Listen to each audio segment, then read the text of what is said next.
माँ के साथ हमारी क्या क्या मुलाकात हुई, कुछ कुछ झलकियाँ उसकी आपको सुनाते हैं। सबसे पहली मुलाकात हमारी मम्मा के साथ तब हुई जब हमारा लौकिक परिवार मधुबन में आया और उस समय एक कोटा हाउस होता था और उसके पीछे कोई दूसरा होता था ढोलपुर हाउस। तो कोटा हाउस में यज्ञ होता था और ढोलपुर हाउस में गेस्ट जो हैं, जो भी आते थे बाहर वाले जिज्ञासु, उनको ठहराया जाता था, वो तैयार होकर के फिर मिलने आते थे। तो हमारा परिवार शाम को आया और वहाँ उस समय तो धरती पर ही बैठते थे, बाबा मम्मा भी संदल पर ही बैठते थे। तो आके बैठ गया। हमने बाबा मम्मा से पहली मुलाकात करनी, तो बहुत क्यूरियोसिटी थी, बाबा कैसे हैं, मम्मा कैसी होगी। तो फिर हमने देखा कि धीरे धीरे बाबा मम्मा आकर अपनी संदलियों पर बैठ गए और बाबा तो लकड़ी का खड़ाऊँ पहनते थे तो आवाज़ आ जाती थी। अब मेरी क्या स्थिति थी कि मैं दोनों को देख रहा था। मुझे ये नहीं समझ में आता था किसको देखें और किसको ना देखें। तो मैं थोड़ी देर बाबा को देखता था, फिर मम्मा को देखता था, फिर बाबा को देखता था, फिर मम्मा को देखता था। तो मम्मा संदल पर बैठी हुई मुस्कुराई कि ये क्या कर रहा है। तो पहला अनुभव ये था। फिर हम मम्मा की गोद में गए, बाबा की गोद में गए। तो मम्मा की गोद जैसे कोई रुई जैसी होती है, बिल्कुल आत्मा अति शीतल हो जाए, बिल्कुल संकल्प रहित हो जाए, जिसको हम अति इंद्रिय सुख कहते हैं, विदेही, वो मैंने महसूस किया। फिर थोड़ी देर बाद जब हमारी मुलाकात का टाइम पूरा हो जाता था तो पीठ पर बाबा और मम्मा थपकी लगाते थे, अब तुम उठो। तो मम्मा ने जब थपकी लगाई तो मैं उठा तो सही, पर मेरा दिल ऐसे किया कि एक बार मैं फिर गोद में चला जाऊं। तो मैंने फिर दोबारा से सेकंड टाइम मम्मा की गोद ली और मुझे बहुत ही सुखद अनुभव हुआ। उसके पश्चात हम यज्ञ में रहते थे और आते जाते भी थे। तो यज्ञ में रहते हुए हमने क्या देखा कि सुबह के वक़्त क्लास के बाद एक विसल बजती थी और वो मम्मा बजाती थी। मम्मा कैनवस शू होते हैं जो सैर करने के, वो पहन लेती थी, विसल बजाती थी, वो रबड़ वाली जो होती सिपाही बजाते हैं। तो हम सब भी कैनवस शू पहन के बाबा मम्मा के साथ माउंट आबू में निकल करके स्थान से सैर करने जाते थे। उस समय माउंट आबू यह नहीं था जो आज है। बहुत थोड़ी सी आबादी होती थी, बहुत एकांत होता था और हम लोगों की यही खुशी होती थी कि बारी बारी बाबा का हाथ पकड़ लें, थोड़ी देर बाद मम्मा का हाथ पकड़ लें और बीच बीच में बाबा सबको पीछे देखकर कहते थे शिव बाबा याद है। तो एक बहुत सुखद पर्सनल मुलाकात का अनुभव होता था। उस समय कोई कोई क्रिश्चियन नन वगैरह सुबह के वक़्त वो भी अपने क्राइस्ट की याद में जाते थे। तो बाबा हमको कहा करते थे कि जो नन बट वन निकला है, वहाँ से निकला कि देखो ये लोग एक की याद में कैसे एकाग्र होकर चल रहे हैं, आपको भी चलना है। इस प्रकार से हम सैर करके आते थे। सायंकाल को भी ऐसे ही होता था। सायंकाल को बाबा मम्मा हम सबको फिर ले जाते थे और जहाँ पर नकी लेक है वहाँ एक मंदिर है, रघुनाथ का मंदिर है, उसके आगे घास में हम बैठ जाते थे। तो बाबा उस मंदिर के महंत को भी बुला लेते थे, वो बहुत खुश होता था, अपने पास बैठा लेते थे और बाबा मम्मा कुछ ना कुछ बच्चों से कहते थे। कभी तो बच्चे कोई गीत सुनाना चाहते हैं, कोई कविता सुनाना चाहते हैं, तो बाबा कहते थे हाँ बच्चे सुनाओ। और कभी कभी बाबा कह देते थे इसमें कुछ नहीं रखा। तो मुझे याद है कि मैंने भी एक गीत तैयार किया था और मैं उस वक़्त बहुत शर्माता था। बाबा के पास बैठना, मम्मा के पास बैठना जैसे कि प्रिंसिपल के पास कोई प्राइमरी स्टूडेंट बैठा हो, तो मैं बहुत हिम्मत करके गीत गाना शुरू किया, लेकिन एक पैरा बोलकर मेरी आवाज़ आप ही बंद हो गई। अच्छा, फिर मैंने मम्मा की तरफ देखा तो मम्मा ने कुछ शक्ति दी, फिर मैंने उस गीत को पूरा किया। इस प्रकार से मम्मा की जो पावर थी, क्योंकि बाबा की तरफ देखना तो हमको ऐसे लगता था कि बहुत कठिन लगता था उन दिनों में। इस प्रकार से दिनचर्या चलती थी। फिर दिन के अंदर मम्मा के साथ, बाबा के साथ जहाँ जहाँ हमारा कभी कोई संबंध बनता था उसमें हम लोग मिलते थे। तो उसकी दो चार बातें ये हैं। एक तो ये है कि मम्मा इतनी साइलेंस रखती थी नेचुरली कि हम लोग मान लीजिए नॉर्मल सामान्य आवाज़ में भी बोल रहे हैं आपस में, और मम्मा पास से गुज़र जाए तो हमारी आवाज़ आप पे ही कम हो जाती थी। मम्मा इतना उनका प्रभाव था, वो साइलेंस को इस तरह से ऑब्ज़र्व करती थी। और दूसरी बात यह है कि मम्मा किसी भी हर बच्चे को, बाबा का तो हम जानते हैं कि बाबा की बहुत सारी बातें हम सुनते हैं, लेकिन मम्मा बिल्कुल चुपचाप से पालना करती थी और इतनी गहरी रूहानी पालना करती थी। एक तो उनकी पर्सनैलिटी ऐसी थी कि हमें उनको देख करके उमंग उत्साह बहुत जल्दी से आ जाता था, और उनकी एक एक बात धारणा योग्य होती थी। कई एग्जाम्पल आपने सुने होंगे कि शाम को मम्मा कचहरी करती थी, तो अर्थात बैठ जाते थे इनफॉर्मली, और मम्मा पूछती थी कि दिन में किसी को संकल्प आया हो, कोई प्रश्न पैदा हुआ हो, इत्यादि इत्यादि। तो एक बारी एक बहन ने कहा कि मम्मा आज ब्रह्मा भोजन हुआ था, तो मैंने अपनी खीर वापस करके 2 पापड़ ले लिए, तो क्या मैंने ठीक किया या गलत किया? तो मम्मा ने कहा तुम्हारे क्वेश्चन ही तुम क्यों कर रही हो, तुम्हें अपने आप महसूस हो रहा होगा कि भले खीर बढ़िया चीज़ है और तुम ये कह रही हो कि मैंने खीर की कटोरी देकर एक पापड़ एक्स्ट्रा ले लिया, लेकिन तुम्हारी पापड़ में आसक्ति है। इस प्रकार से कई प्रकार की इंटरेस्टिंग चीज़ें उस समय होती रहती थी। हमारे साथ भी ऐसा होता था। कभी कभी हम बाबा के पास बैठे हैं, एक बार ब्रह्मा बाबा कोई चीज़ स्वाद ले करके पी रहे थे, यानी जैसे कोई खास टेस्ट लेकर पीते ना, ऐसे करके। तो मैंने सोचा बाबा कोई बहुत अच्छी बढ़िया चीज़ पी रहे हैं, तो मैंने कहा बाबा आप क्या पी रहे हैं? तो बोले तुमको चाहिए? तो वो था करेले का जूस, और मुझे बाबा ने दे दिया कप में आधा डालकर। अब आजकल तो मैं पी जाता हूँ, उस वक़्त मुझे वो बड़ा कुनीन जैसा लगा, और ना तो मैं उसको छोड़ सकता हूँ, बाबा ने दिया हुआ है, ना पी सकता हूँ। तो मेरे चेहरे पर उस भाव आ रहा था।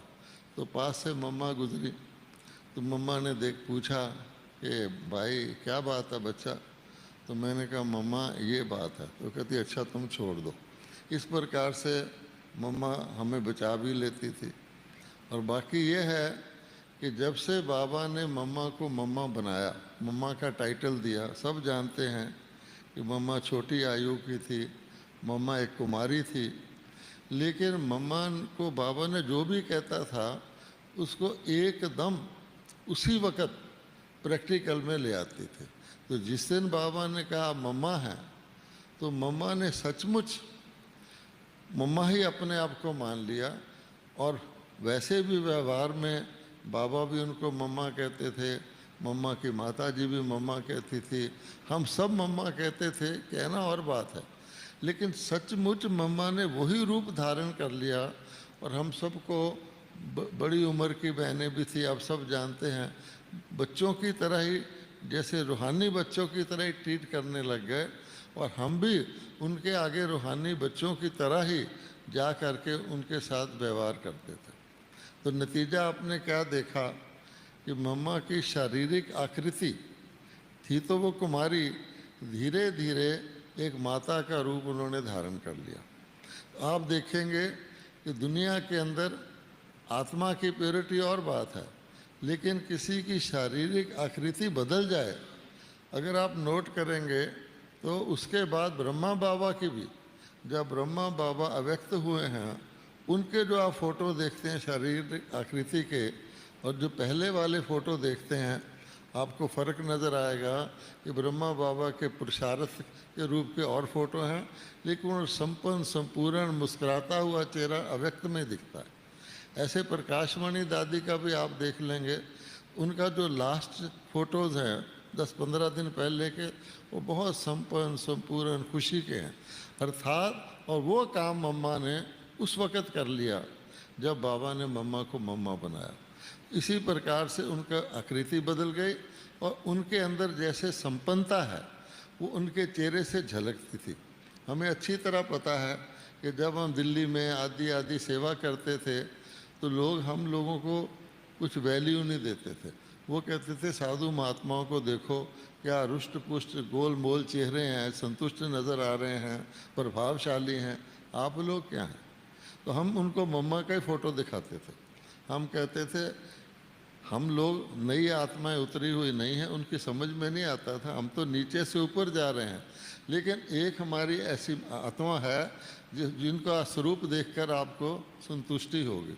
और सचमुच वो लोग मम्मा के चेहरे से बहुत प्रभावित होते थे। और मम्मा का प्रैक्टिकल उनकी जो धारणाएं थी वो कई प्रकार से हम लोग सुनने में देखते हैं। मम्मा दिल्ली आई थी और उनको एक ही बार कानपुर बाबा ने भेजा था फर्स्ट टाइम पब्लिक में भाषण करने के लिए, और वो प्लेन के द्वारा कानपुर गई थी। अच्छा, वहाँ पर बाबा के कुछ बच्चे तो थे, लेकिन वहाँ एक सेठ होता था और उसकी युगल तो ज्ञान को मानती थी, वो नहीं मानता था, और वो बहुत प्रभावशाली शहर का व्यक्ति था। उसने जब उसने सुना इनकी मातेश्वरी आ रही है तो उसने कुछ लोगों को, आर्य समाजियों को, पत्रकारों आदि को इकट्ठा किया, आज इनकी मातेश्वरी आ रही है, इनसे हम अच्छी तरह से सवाल पूछकर इनको फेल करेंगे। अच्छा, वहाँ पर एक फूल बाग है, वहाँ पर एक हॉल है, तो वो लिया गया और उसमें हमारे त्रिलोकचंद भाई वकील, कई उनको जानते होंगे कानपुर के, वो स्टेट सेक्रेटरी थे। अब हॉल आधे से ज़्यादा ऐसे लोगों से भर गया जो खूब उत्सुक थे, आपस में बातचीत कर रहे थे, जैसे इनकी मम्मा आएगी तो हम इनका जैसे क्वेश्चन करके इनको फेल करने की या निरादर करने की कोशिश करेंगे। तो त्रिलोकचंद जी तो बड़े सोच में पड़ गए।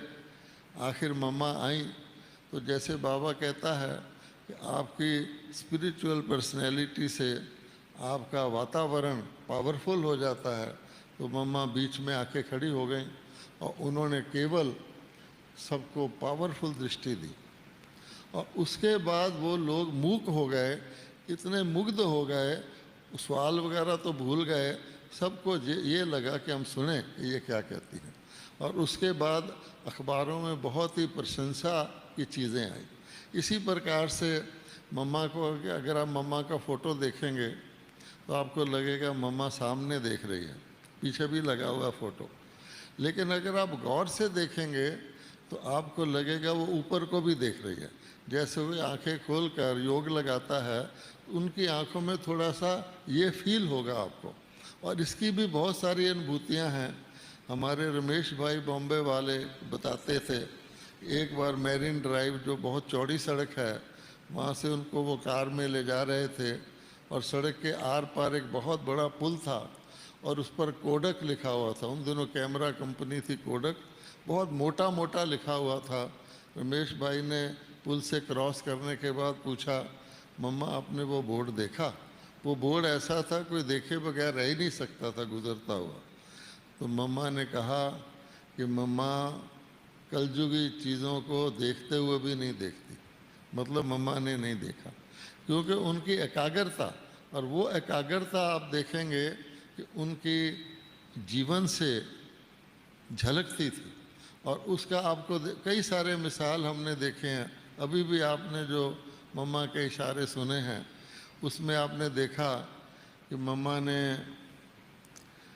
अन्य आत्माओं, अन्य योनियों की आत्माओं के बारे में कितना क्लियर बताया। ऐसे ही साक्षात्कार, ध्यान, दीदार क्या होता है, इसके बारे में कितना क्लियर बताया। लोग जीवन भर कंफ्यूज होकर चलते रहते हैं, आखिर सोचते हैं कि चलो हमने क्या लेना है, लेकिन उस बात को बिल्कुल परफेक्शन अपने एकाग्रता से मम्मा धारण करती थी। हमने देखा दिल्ली में मम्मा आई थी और उनके वापस जाने का समय था, तो अबू की ट्रेन लगी हुई थी प्लेटफार्म पे। मेरा ख्याल 20 के करीब बहन भाई थे, वो प्लेटफार्म पे खड़े थे। अब मम्मा उनको दृष्टि दे के ट्रेन में चढ़ना था। अच्छा, तो मम्मा उनको दृष्टि दे रही थी, बिल्कुल जैसे अव्यक्त बाबा किसी को भी दृष्टि देने में जल्दी नहीं करता, और चाहे फास्ट हो या लास्ट हो, सेवाधारी कह देता है तुम आगे चलो, तो बाबा कभी भी दृष्टि में कमी बेशी नहीं करता। तो हमने देखा मम्मा ने 2-3 को दृष्टि दी थी, तो ट्रेन की विसल बज गई और हरी झंडी गार्ड ने दिखा दी, और मम्मा का डब्बा थोड़ा 20 गज दूर था, वहाँ हम लोग खड़े थे। लेकिन किसी ने कहा मम्मा गाड़ी, तो मम्मा ने ना तो अपनी दृष्टि देने की गति को तेज किया, ना मम्मा ने संकल्प किया कि गाड़ी की तरफ देखा। मम्मा उसी स्पीड से दृष्टि देती रही। 5-6-7 लोग पूरे हुए थे, तो दूसरी बारी विसल बज गई और गार्ड हरी झंडी दिखाने लगा। फिर हमने कहा मम्मा गाड़ी, फिर भी मम्मा ने बिल्कुल भी एकाग्रता नहीं छोड़ी, धैर्य नहीं छोड़ता, उसी प्रकार से दृष्टि देती रही। और फिर मम्मा डब्बे की तरफ चली, तो भी हमने देखा मम्मा ने स्पीड तेज नहीं की। ओके, मम्मा गाड़ी ना, तो इसको कहते हैं, जिसको कहते हैं ना कंट्रोल। तो मम्मा जब तक गाड़ी में बैठ नहीं गई, गाड़ी चली नहीं, और उनके बैठते हुए गाड़ी चल गई। ये हम लोगों ने देखा।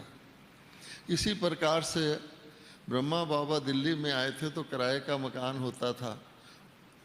तीसरी मंजिल पे छत पर बाबा आए थे, नीचे किराएदार वगैरह रहते थे। तो बाबा ने कहा देखो किसको बुलाते हो, अगली बारी बुलाना तो कम से कम इंडिपेंडेंट घर में बुलाना। तो उसी हिसाब से दिल्ली के रजौरी गार्डन में एक बहुत बड़ी कंपनी है, आज भी है वो, उसने रजौरी गार्डन बसाया था। तो उन्होंने एक मॉडल बंगला तैयार किया था और उसके पीछे स्विमिंग पूल था लोगों को दिखाने के लिए। तो वो बंगला हम लोगों ने किराए पर ले लिया। सिंगल स्टोरी था, खुला था, पीछे पूल था, तो 400 रुपये उन दिनों में किराया था, हमने ले लिया। और वहाँ मम्मा आई सबसे पहले। तो जब मम्मा आई, हम लोग उन मम्मा के वहाँ जैसे केयर टेकर होते हैं, हम वहाँ थे। तो वहाँ जो गैरेज के आगे रास्ता होता है, गर्मियों के दिन थे, उसमें हमने मम्मा को सुलाया, लिटाया। क्या देखा कि मम्मा सोई और सुबह उठी तो उनकी चादर में एक भी बल नहीं था। ये मैंने ख़ास तौर पे नोटिस किया कि हम लोग सुबह उठते हैं तो हमारी चादर का क्या हाल होता है। आप देखते हैं कि संकल्प चलते रहते हैं, लेकिन मम्मा जैसे कोई फूल ऐसे रख दो और ऐसे उठा दो। तब हमने सोचा कि मम्मा के कितना संकल्पों पर कंट्रोल है, कितना अपनी निद्रा पर कंट्रोल है। तो तब हमने नोट किया कि इनके जीवन से ये रिफ्लेक्ट होता है। इस प्रकार से बहुत सारी बातें हैं जिनसे हमने क्या देखा कि मम्मा बिल्कुल ही जो बाबा हम लोगों को कहता है धारणा करो, वो कर लेती थी। और उसी वजह से हम जानते हैं कि ब्रह्मा बाबा भी, उनको वो भी नहीं सोचते थे कि कभी मम्मा हमारे से पहले चली जाएगी। बाबा ने जितने चित्र बनवाए थे, कल्पा ट्री बनाया था, तो साइड में शक्ति सेना की हेड मम्मा को ही दिखाया हुआ है, और हम भी ऐसे ही सोचते थे। तो वास्तव में मम्मा ने कम से कम समय में सबसे ज़्यादा परफेक्शन, हाईएस्ट स्टेटस पाया, क्योंकि मम्मा ने जो बाबा कहता था उसको, लक्ष्य को पूरा किया। मैंने भी एक बारी सोचा कि मेरी थोड़ी सी प्रॉपर्टी थी कि मैं उसको विल कर दूं, तो मैं मम्मा के नाम विल बनवा करके बाबा के पास ले गया। तो मुझे शब्द याद हैं। बाबा ने कहा अच्छा, तो बच्चा समझता है कि मम्मा यंग है ना, इसलिए मम्मा के नाम विल बनाइए। अब ये पता नहीं किसने कहलवाया, शिव बाबा ने कहलवाया या ब्रह्मा बाबा ने कहलवाया। सचमुच उसके बाद मम्मा ने तो शरीर छोड़ दिया। तो तब हम कहते हैं बाबा को पता भी रहता है।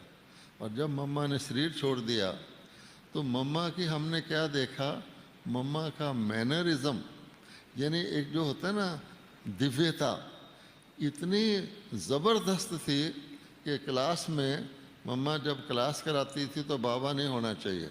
बाबा के सामने मम्मा ने कभी क्लास नहीं कराई, बाबा से पहले कराएंगी। और फिर बाबा भी अगर आएंगे तो बाहर खड़े होकर सुनते रहेंगे, बिल्कुल।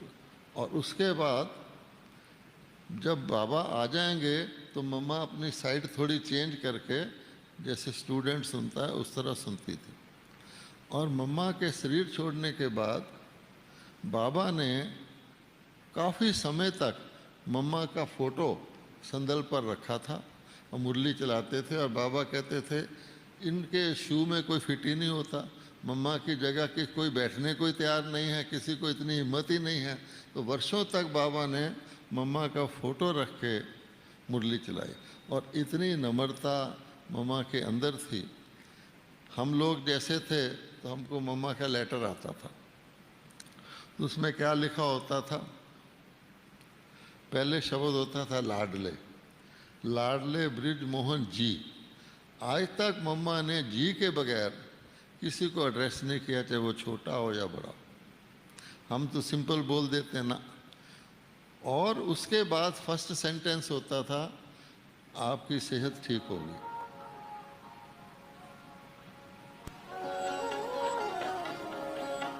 हर शिव की याद